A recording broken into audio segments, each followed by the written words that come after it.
This week on Brian Ross Investigates, reckless or resilient? The president says he's learned a lot after getting COVID-19. I learned a lot about COVID. I learned it by really going to school. This is the real school. But are Americans getting the truth about the president's health? What will this mean for the race for a vaccine? We're joined by one of the country's leading experts on infectious disease, Dr. William Schaffner. Plus, with the election only a month away now, will your vote get counted? What are the Russians up to? Russia continues to try to influence our elections. The former head of national security at the Department of Justice will give us the latest. Their goal is to turn Americans against Americans.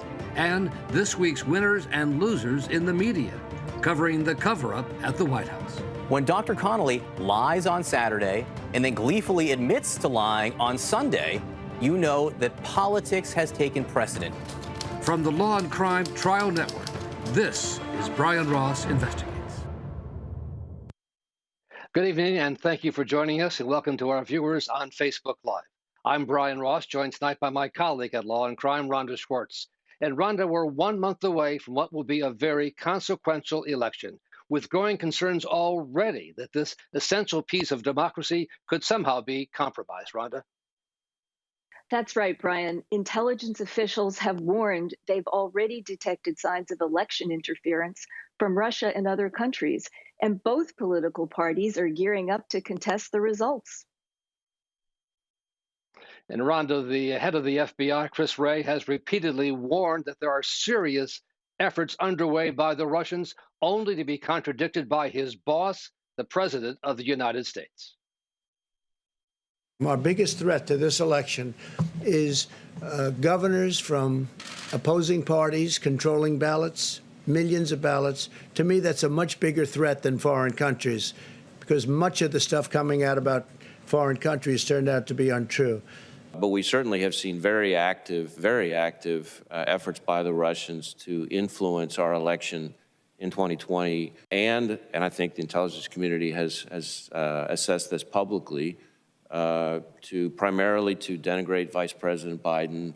To get a better understanding of all this, we're now joined by John Carlin, the former head of the National Security Division at the Department of Justice. And John, it was just 4 years ago that you were watching as the Russians began to try to meddle in our elections.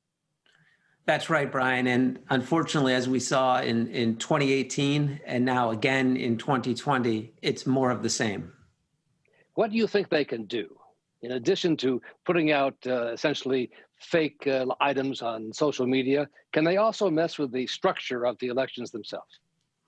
Well, I think about the structure in a couple different categories. So one would be, could they affect actual vote counts? And in all disclosure, I was just involved with a pro bono suit in Georgia. The judge ruled in our favor that forces the state of Georgia to use paper backup ballots. And so if you're using paper backup ballots, then even if a bad actor like Russia tried to mess with the vote count, you could go look at the paper. There's something physical to look at the end of the day, and so you could assure people that it was a fair vote. So I think that's less likely. The other area that they could do some type of mischief would be with voter registration. That may make it more difficult on the day of voting to determine whether someone's properly registered to vote. It could ultimately be worked out, but it's something to be concerned about. The third thing that is quite easy for them to do, along with other, not just Russia, but other nation states and even some criminal groups, would be to mislead people about where and how to vote. And that's something we need to take very seriously. And I think you've seen companies like Facebook, Twitter, others try to roll out the correct information for voters. From what you know, is the U.S. prepared to defend against that kind of thing this time around? Look, there's more that could be done, but I'm glad that private companies are stepping in to try to assist on the one hand. On the other hand, I really wish that was government, and we didn't need private companies to be stepping in to provide this type of assistance. But for all your viewers out there, you can play a part too. I mean, to the extent you go find this information about the proper ways in which one can vote and spread it to your community to make sure that's the antidote to the misinformation, is to get the true information out to people that trust you. There have been reports, John, that last time around, the Russians were able to sort of essentially plant malware in the election commissions of 2 Florida counties. Never used it, apparently, but planted it. How would you detect that kind of thing if it hasn't been used and it's only there standing by to be triggered on election day? Well, look, Russia's quite a capable cyber actor. And I think there are, even for Russia and even for now, red lines that they haven't crossed in the past. And the reason they don't cross them isn't because they're nice under Putin's Russia. It's because they're worried about the type of retaliation that might occur from the United States. I wish our leaders were doing a better job, including the very top, the president, at sending that message of deterrence. Don't mess with us. Free and fair elections are important to Americans. And if you do, there are going to be consequences. In the absence of that, there's great work that cyber forensic firms can do, that Homeland Security can assist with, and that funding has gone to state and locals so you can detect anomalies if they occur on your system. When you ran the National Security Division, you had a close-up look at the activities of foreign actors, foreign states, in trying to meddle with the elections. And you say it's not just Russia. That's correct. It's not just Russia, and particularly now in the misinformation game. I think we need to be concerned about Iran, North Korea. In the past, China's been less active, but in terms of causing changes or disrupting vote, but has been quite active in collecting information about the campaigns.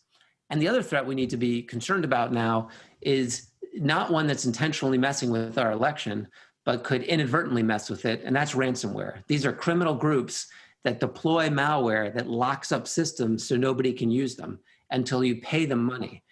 It is exploding. We have never seen ransomware occurring at the rate at which it's occurring now, and it's hitting everyone. It's hitting hospitals, it's hit local police departments, it's hit schools, and it's hitting company after company that have been trying to assist. And so one of the things we've been trying to do is to reach out to state and local officials so that in the event that they get hit by ransomware, it doesn't interfere with their ability to conduct a proper vote count or open a polling place. We're 4 weeks away now from the election. What are your greatest fears and concerns of what could happen?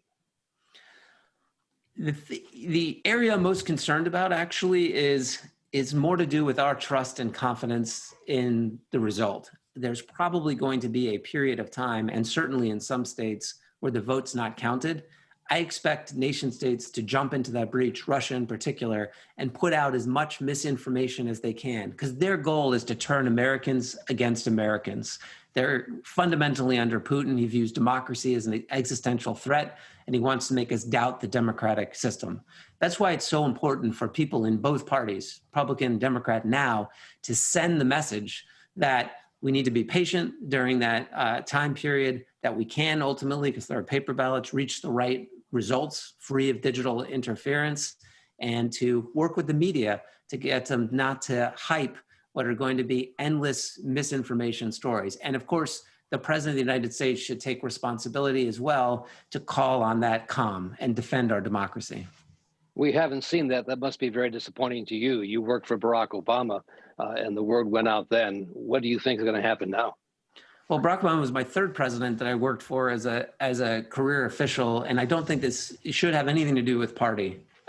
This is about the integrity of the American democratic system, and that's something we all share, regardless of what our partisan views may be. So I hope that the president, and you've certainly seen every other government official doing it, to send the message to folks that we can have free and fair elections, and also to counteract when you see deliberate Russian misinformation campaigns, as both Facebook and Twitter, along with other social media, have identified. And if you had your old job now as head of the National Security Division at the Department of Justice, what would you be doing now that you don't think is being done? Well, I'm not sure that the tip of that spear would be from the Justice Department National Security Division. What I hope they're doing is looking to discover the type of schemes using the tools that they have that Russia and others are employing, and then making them public and sharing it with the American people so that we are not fooled. The Department of Homeland Security, I think, has been trying to do a good job of reaching out to state and locals to provide them the tools that they need, whether it's help from, if they're willing to accept it, from those who can detect malware to working through with them how to counteract this type of disinformation or misinformation if they see it. All right. John Carlin, thank you very much for joining us tonight. Fascinating insights. Thank you, Brian. Coming up, the president and COVID-19, resilient or reckless? We'll talk with Dr. William Schaffner when we come back. You're watching the Law and Crime Trial Network.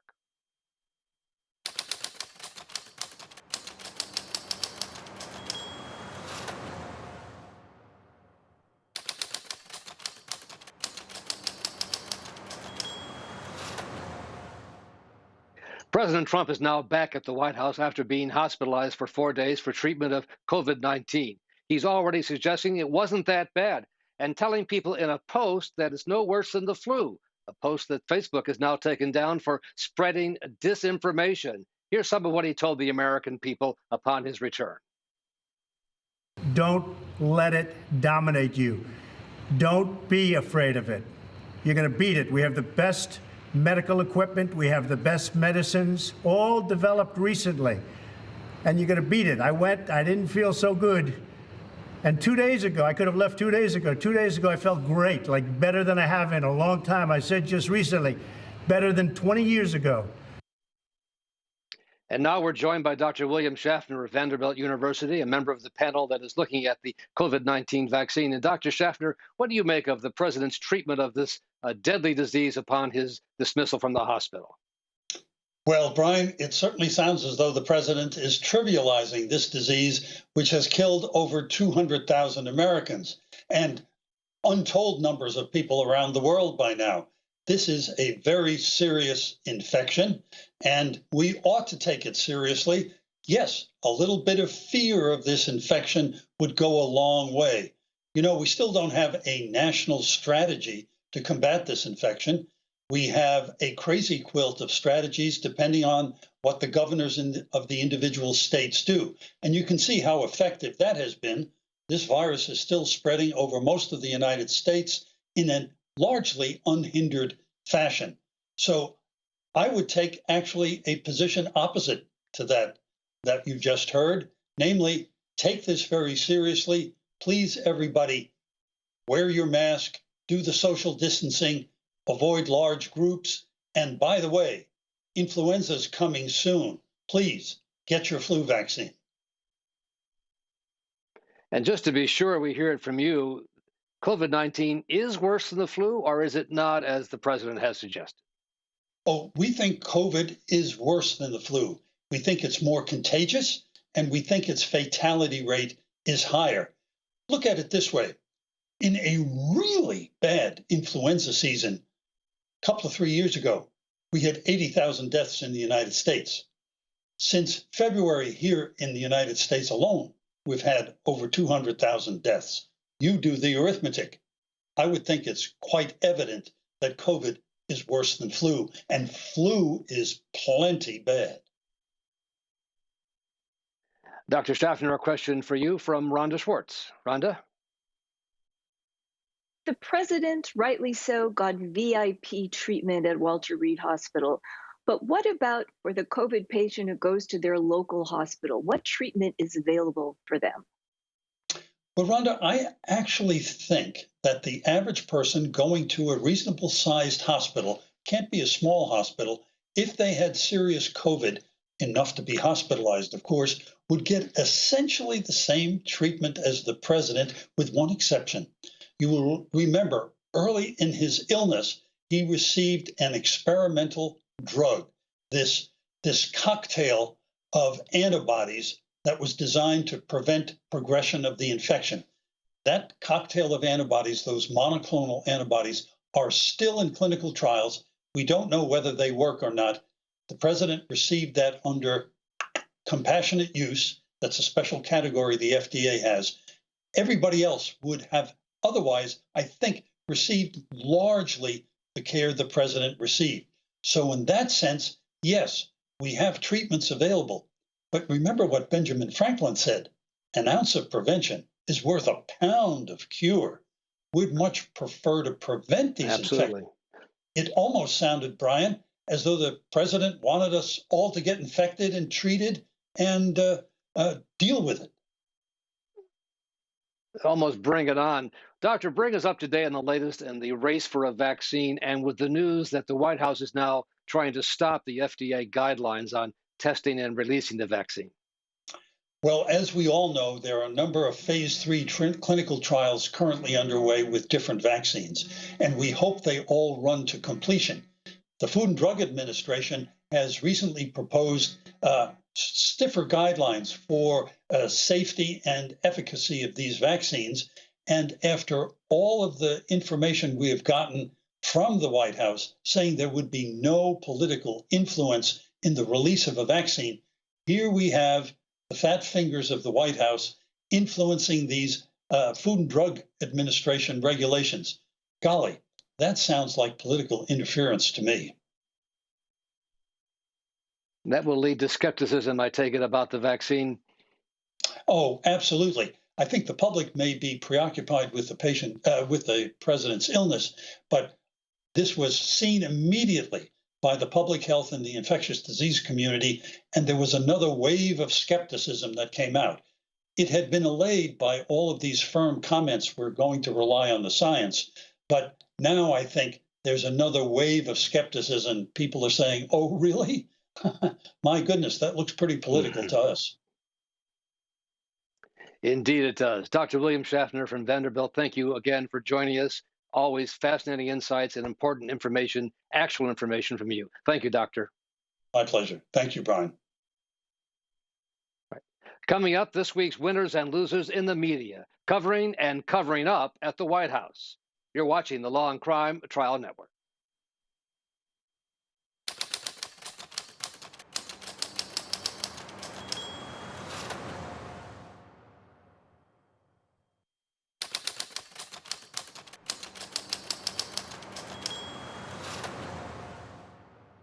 Time now for this week's winners and losers in the media, as chosen by the editors at Mediaite. And we're joined by Aidan Mclaughlin, who's the editor-in-chief of Mediaite, which, like the Law and Crime Trial Network, is part of the Dan Abrams media empire.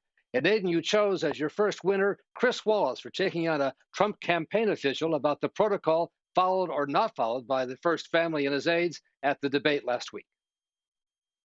Let's talk about reasonable risk, because there was the debate on Tuesday night, as you say, that I moderated. The rules from the Cleveland Clinic could not have been more clear.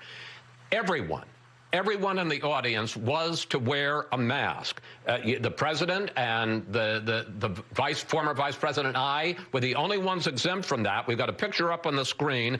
After the first family came in, they all took off their masks. So did the White House chief of staff, Mark Meadows. Do they think that the health and safety rules for everybody else do not apply to them?